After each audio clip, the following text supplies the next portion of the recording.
YouTube के सभी दर्शकों को मेरा नमस्कार। आप सभी को राधे राधे, जय श्री कृष्ण। प्यारे बच्चों, class 7th English text book का ये लेसन नंबर 2 है। इसके 2 वीडियो हम पहले यूट्यूब पर अपलोड कर चुके हैं। ये वीडियो नंबर 3rd है। हर लेसन को बेटा हम 3 पार्ट में सॉल्व कर रहे हैं। तो लेसन 2 का कुछ पार्ट हम वीडियो नंबर 5 और 6 में 4 और 5 में कर चुके हैं। ये वीडियो नंबर 6 है। पिछले वीडियो में प्यारे बच्चों हम यहाँ तक सॉल्व कर चुके थे, ठीक है। एन आर्मी ऑफ, तो आर्मी बेटा सोल्जर्स के लिए होती है, ये कलेक्टिव नाउन है। अब आते हैं प्यारे बच्चों क्वेश्चन नंबर 4 पर। ग्रामर इन यूज, किस प्रकार की व्याकरण का प्रयोग इसमें किया गया है। Combine the pairs of sentences. Pairs of sentences मतलब वाक्यों के जो जोड़ी है उसको कंबाइन करना है, जोड़ना है। मतलब वाक्य नंबर ए, वाक्य नंबर बी, इन दोनों को आपको कंबाइन करना है, जोड़ना है। गिवन बिलो यूजिंग हु, किसका प्रयोग करना है बेटा, हु का प्रयोग करते हुए। बेटा वैसे तो हु का मतलब होता है कौन, ध्यान दीजिए प्यारे बच्चों, हु का मतलब होता है कौन। जब वाक्य के अंत में प्रश्नवाचक चिन्ह लगा हो, और यहां पर हु का मतलब होगा जो, ठीक है। यहां पर हु का मतलब क्या होगा, जो। और यहां पर हु है बेटा आपका रिलेटिव प्रोनाउन। क्या है प्यारे बच्चों, रिलेटिव प्रोनाउन। प्रोनाउन मतलब सर्वनाम। वेरी वेरी इंपॉर्टेंट है बेटा ये। क्लास 10th और 12th में, क्लास 10वीं और 12वीं में भी इसी प्रकार के प्रश्न पूछे जाते हैं, तो ध्यान से समझें। The girl is wearing a red sweater. पहला वाक्य बेटा आपका, लड़की जो लाल स्वेटर पहनी है, लड़की लाल स्वेटर पहनी है। दूसरा है द गर्ल इज सरता, लड़की सरता है। इज सरता is wearing a red sweater. देखो जरा, इतना सब पे नजर डालिए जरा। दोनों वाक्यों में एक ही लड़की के बारे में बात हो रही है, तो इस वाक्य को कैसे जोड़ा गया है। पहला सब्जेक्ट देखिए जरा, द गर्ल, ये सब्जेक्ट कर दिया, उसके बाद हु लगा दिया है, लड़की जो, फिर पूरा का पूरा ये सेंटेंस लिख दिया, is wearing a red shirt. और दूसरे वाक्य को भी वर्ब के बाद से आगे लिखा है, इज सरता। तो इसका अर्थ हो गया लड़की जो रेड स्वेटर पहनी है सरता है, ठीक है।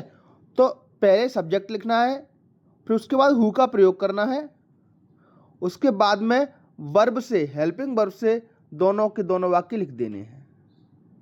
फिर से रिपीट करता हूं, पहले एक सब्जेक्ट लिखेंगे, उसके बाद हु लगाएंगे, उसके बाद वर्ब के बाद का जो वाक्य है वो पूरा का पूरा लिख देंगे हम, ठीक है। चलिए सेंटेंस नंबर 2 करते हैं। The boy is wearing a blue cap, the boy is the tallest boy in the class. तो सबसे पहले द बॉय लिखें बेटा, दोनों में एक ही सब्जेक्ट है द बॉय, तो द बॉय लिख दिया।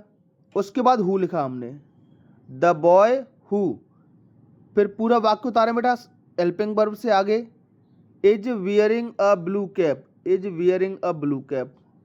और दूसरा वाक्य भी बेटा हेल्पिंग वर्ब से आगे तक उतार दें, is the tallest boy in the class. समझ आया प्यारे बच्चों, लड़का जो ब्लू कैप पहना है कक्षा का सबसे लंबा लड़का है, is the tallest boy of the class. इसी तरीके से वाक्य नंबर 3rd देखते हैं। Seema studies in class 8th, Seema is the most brilliant student of the class. तो दोनों में कर्ता सीमा है बेटा, तो सीमा सबसे पहले लिखेंगे, तो लिख दिया हमने सब्जेक्ट सीमा, उसके बाद हु लगा दिया। अब वर्ब के बाद से दोनों वाक्य, यहां ये वर्ब है बेटा, स्टडीज इन क्लास 8th, तो लिख दो स्टडीज इन क्लास 8th। दूसरा, is the most brilliant student of the class, तो is the most brilliant student of the class. ठीक है। सीमा जो कक्षा 8 में पढ़ती है, क्लास की सबसे ब्रिलियंट स्टूडेंट है। हो गया। चलिए सेंटेंस नंबर 4 देखते हैं। John is a good story teller, John एक अच्छा कहानी का वक्ता है। John is telling an interesting story, John एक इंटरेस्टिंग मतलब रोचक कहानी सुना रहा है। तो दोनों में जॉन सब्जेक्ट है, सबसे पहले जॉन लिख दो, जॉन, फिर हु का प्रयोग करें। अब सब्जेक्ट हो गया हु के बाद में हेल्पिंग वर्ब से पूरा वाक्य लिख दें, is a good story teller, is a good story teller. दूसरा भी वर्ब से आगे तक लिख दें, is telling an interesting story, लिख दिया बेटा यहाँ पर देखो, is telling an interesting story. John जो कि अच्छी कहानी का वक्ता है, एक इंटरेस्टिंग रोचक कहानी सुना रहा है। सेंटेंस नंबर 5 देखते हैं प्यारे बच्चों। Gurmeet helps the boy is blind. तो सबसे पहले सब्जेक्ट लिखे गुरमीत, तुमने गुरमीत लिखा, फिर हु जो, गुरमीत जो लड़कों की मदद करता है, एज ब्लाइंड अंधा है। ठीक है। उम्मीद करता हूं प्यारे बच्चों आपको ये रिलेटिव प्रोनाउन का कंसेप्ट समझ में आया होगा। इसके साथ साथ बेटा हमने इन सभी वाक्यों में हु का प्रयोग किया है, तो रिलेटिव प्रोनाउन में बेटा वेयर भी आ सकता है। ठीक है। इसी तरीके से वेयर का प्रयोग होगा, सेंटेंस वहीं से आपको मिलेंगे बेटा। वेयर का मतलब वैसे तो होता है कहाँ, लेकिन जब इसका प्रयोग रिलेटिव प्रोनाउन के रूप में होगा तब इसका मतलब होगा जहां। ठीक। ऐसे ही आपके लिए वेन भी आ सकता है बेटा रिलेटिव प्रोनाउन में, वेन। वैसे वेन का मतलब होता है कब, लेकिन जब रिलेटिव प्रोनाउन के रूप में इसका प्रयोग होगा तो इसका मतलब होगा जब। तो हु, वेयर, वेन। वेन का प्रयोग हम समय के लिए करेंगे और वेयर का स्थान के लिए करेंगे, और हु का प्रयोग व्यक्ति के लिए आप देख चुके हैं। ठीक है। तो ये रिलेटिव प्रोनाउन का कंसेप्ट था। क्वेश्चन नंबर 5, लेट्स टॉक, आओ बात करें। सिट इन ग्रुप 4 and 5, 4-5 का बच्चों का ग्रुप बनाना है आपको। Make a list of domestic animals and birds, घरेलू जानवर और पक्षियों की एक लिस्ट आपको बनानी है। कंपेयर योर लिस्ट, आपने जो सूची बनाई है उसकी तुलना करें आपस में। डिस्कस अबाउट देयर यूजफुलनेस, और उन जानवरों और पक्षियों के क्या उपयोगिता है उसके बारे में आपको डिस्कस करना है, चर्चा करनी है। डिस्कस मतलब चर्चा करना। ठीक है। तो ये आपका खुद का प्रोजेक्ट वर्क है। राइट। चलिए आगे बढ़ते हैं। Ask the following questions and fill up the table. तो ये एक्टिविटी आगे क्या करना है, इसमें आपको कुछ क्वेश्चंस अपने दोस्तों से पूछने हैं। Which is the most commonly seen bird in your neighbourhood, आपके पड़ोस में कौन सा पक्षी है इनमें से, जो लिस्ट बनाई है उनमें से, नेबरहुड मतलब पड़ोस में, आस पड़ोस में कौन सा ज़्यादा देखे जाने वाला पक्षी है। ठीक है। तो बताओ जरा आपके पड़ोस में कौन कौन से पक्षी रहते हैं। क्रो ज़्यादा होता है, हेन भी बहुत होती है। How many birds visit your neighbourhood regularly, नियमित रूप से रोजाना आपके यहाँ कितने पक्षी आते हैं, तो 20-30 पक्षी आते होंगे। ज़्यादा भी हैं तो आप ज़्यादा भी लिख सकते हो। Do you know their name, right at least 2, उन पक्षियों के नाम लिखो कौन कौन से आते हैं। तो किसी के यहाँ पिजन आता होगा, कबूतर, किसी के यहाँ गौरैया आती होगी, किसी के यहाँ तोता आते होंगे। इस तरीके से आप लिख सकते हो। Which animal are seen near और इन योर होम, कौन से जानवर आपके घर के पास में आपको दिखते हैं। तो काऊ, बफेलो, सीप, भेड़, भैंस, गाय, ये जनरली आपके घर में हमको देखने को मिल जाती हैं। How are these useful to you, write 2 things. ये जो जानवर हैं काऊ, बफेलो और सीप, ये आपके लिए किस प्रकार उपयोगी हैं। तो 2 पॉइंट में लिखना है आपको। इट गिव्स अस मिल्क, ये हमें दूध देती है, तो गाय भैंस दूध देती हैं बेटा। इट गिव्स अस वूल, यह हमें ऊन देती है। भेड़ से हमें क्या मिलता है प्यारे बच्चों, ऊन मिलता है। तो इस तरीके से आप ये प्रोजेक्ट कर सकते हैं। अच्छा, जो बच्चे हमारे चैनल पर नए हैं प्यारे बच्चों, तो चैनल को सब्सक्राइब जरूर करें और अपने छोटे भाई बहनों के साथ शेयर करें। उन्हें बताएं कि आपकी जो सिलेबस की हिंदी, इंग्लिश, साइंस, मैथ जो है वो हमारे चैनल पर फ्री में सबको कराया जाता है। ठीक है, इस प्रकार से लिस्ट बेटा आपकी बन सकती है। कुछ बर्ड्स की लिस्ट मैंने बना दी है और एनिमल्स की बना दी है। आपका काम इतना है, इनको आप एक बार लर्न कर लें। हेन, आप जानते हो प्यारे बच्चों, हेन मतलब मुर्गी होती है। इसको रोस्टर या चिकन भी बोलते हैं। वैसे मुर्गी के बच्चों को बोलता जाता है चिकन और रोस्टर होता है मुर्गा। डक, डक का मतलब होता है बतख, ये आप देख सकते हो।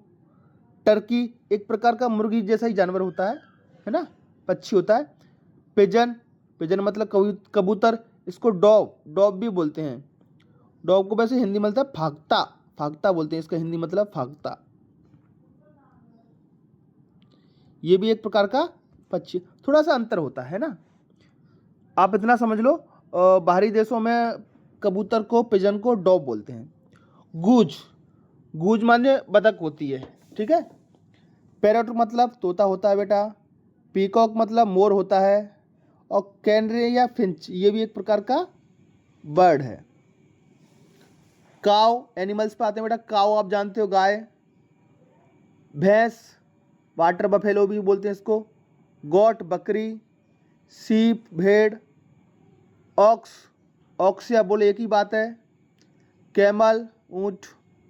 Horse, donkey, dog, cat, elephant, है ना।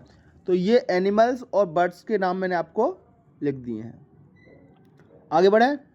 लेट्स राइट, आओ लिखें। Right a paragraph using the group of words given below. नीचे कुछ शब्द दिए गए हैं, इनका प्रयोग करते हुए बेटा आपको क्या करना है, एक पैराग्राफ लिखना है। अगर आप यहाँ देखोगे तो ये सारे वही शब्द हैं जो आपके चैप्टर में आए हैं। The horse trainer, market, sell, horse, buy donkey, बोला, एक्सचेंज डंकी, सीप, हेन, अ गर्ल। तो इस चैप्टर से आप बेटा पैराग्राफ, वाक्य, सेंटेंस, इन सब के ऊपर एक एक दो दो लिख सकते हो। आपका पूरा का पूरा पैराग्राफ बन जाएगा। ठीक है, चलिए अगला देखते हैं। Question number B, write a paragraph about mangoes. Mangoes के बारे में आपको पैराग्राफ लिखना है। यूजिंग द फॉलोइंग क्लूज, कुछ संकेत, कुछ क्लू यहाँ पर दिए गए हैं। क्लू क्या है बेटा, शेड, छाया, फ्रूट, ग्रीन, राइप, पका हुआ, स्वीट, मीठा, सोर, थोड़ा सा खट्टा कड़वा जैसा, जेली, जैम, पिकल, जूस। इन सब का प्रयोग करते हुए आपको पैराग्राफ लिखना है। ठीक है, चलिए पैराग्राफ आपको लिखा देते हैं हम। उससे पहले क्वेश्चन नंबर 7 देख लो जरा। Read the following sentences and rewrite them using should / should not. बेटा शुड का मतलब होता है चाहिए, है ना, कौन सा कार्य आपको करना चाहिए, और शुड नॉट का मतलब कौन सा कार्य आपको नहीं करना चाहिए। तो बहुत ही सिंपल सिंपल सेंटेंसेस बेटा आप लिख सकते हो अपने मन से भी, और कुछ मैंने यहाँ पर लिख दिए हैं। ठीक है, शुड मतलब चाहिए और शुड नॉट मतलब नहीं चाहिए। प्लांट न्यू ट्रीज, नए पेड़ लगाना। आप बताओ ये काम करना चाहिए कि नहीं, तो यस करना चाहिए। तो सेंटेंस बन गया, we should plant new trees, हमें नए पेड़ लगाना चाहिए। नेवर कट ग्रीन ट्रीज, बेटा ये भी सही बात है ना। तो we should not cut green trees, हमें हरे पेड़ नहीं काटने चाहिए। Do not hurt animals and bird, ये भी बात सही है। तो we should not hurt animal and birds, हमें जानवरों पक्षियों को नुकसान नहीं पहुंचाना चाहिए। Don't be cruel to animal, cruel मतलब निर्दयी, हमें जानवरों के प्रति निर्दयी नहीं होना है। निर्दयी कैसे होते हैं बेटा? जो जानवरों को बहुत मारते पीटते हैं, खाना नहीं रखते हैं, ऐसे। तो we should not be cruel to animal, हमें जानवरों के प्रति निर्दयी भी नहीं होना चाहिए। फीड योर पेट्स प्रॉपरली, अपने पेट्स मतलब जानवर जिनको हम पालते हैं, जैसे कैट किसी के पास पेट है, रैबिट किसी ने पाल रखा है, किसी ने तोता या भेड़ गाय बकरी पाल रखी है, उनको पेट्स बोलेंगे। तो ये हमको काम करना चाहिए बेटा। तो we should feed our pets properly, properly मतलब नियमित रूप से सही ढंग से खाना खिलाना चाहिए। फीड मतलब भोजन देना या खाना खिलाना। ठीक है प्यारे बच्चों, चलिए नेक्स्ट पेज पर आते हैं बेटा। Now write more sentences using we should do और वी शुड नॉट डू। ये वही एक्सरसाइज है बेटा, हमें क्या करना चाहिए क्या नहीं करना चाहिए, ये आपको मन से वाक्य लिखने हैं, सोच सोच के। कुछ एक वाक्य मैंने लिख दिए हैं, देखो जरा। जैसे we should get up early in the morning, हमें सुबह जल्दी उठना चाहिए। We should not get up late in the morning, हमें सुबह देर से नहीं उठना चाहिए। तो कैसे उठना है? अर्ली उठना है, जल्दी। We should go to school daily, हमें रोजाना स्कूल जाना चाहिए। We should not absent from school, हमें स्कूल से एब्सेंट नहीं रहना चाहिए। वी शुड रेस्पेक्ट, रेस्पेक्ट मतलब आदर करना, सम्मान करना। अवर पेरेंट्स, हमें अपने माता पिता का सम्मान करना चाहिए। We should not disrespect our parent, disrespect मतलब अनादर।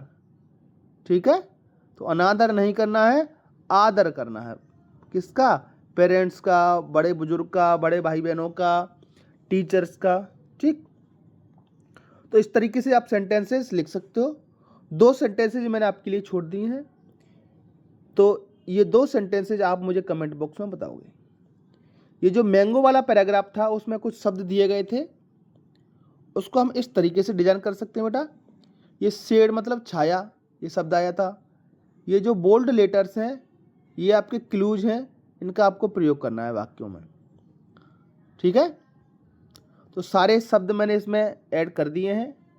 The mango tree gives us cool shade in summer, जो मैंगो ट्री होता है, आम का पेड़ होता है, ये सब्जेक्ट हो गया आपका। ये गिव्स मतलब देना, कूल शेड ठंडी छाया। कैसी छाया देता है बेटा?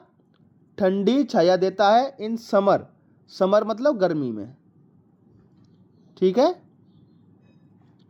The mango is a delicious fruit, delicious मतलब स्वादिष्ट फल है, आम एक स्वादिष्ट फल है।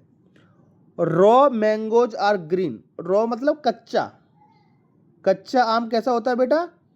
कच्चा आम ग्रीन होता है। एंड सोर और खट्टा होता है।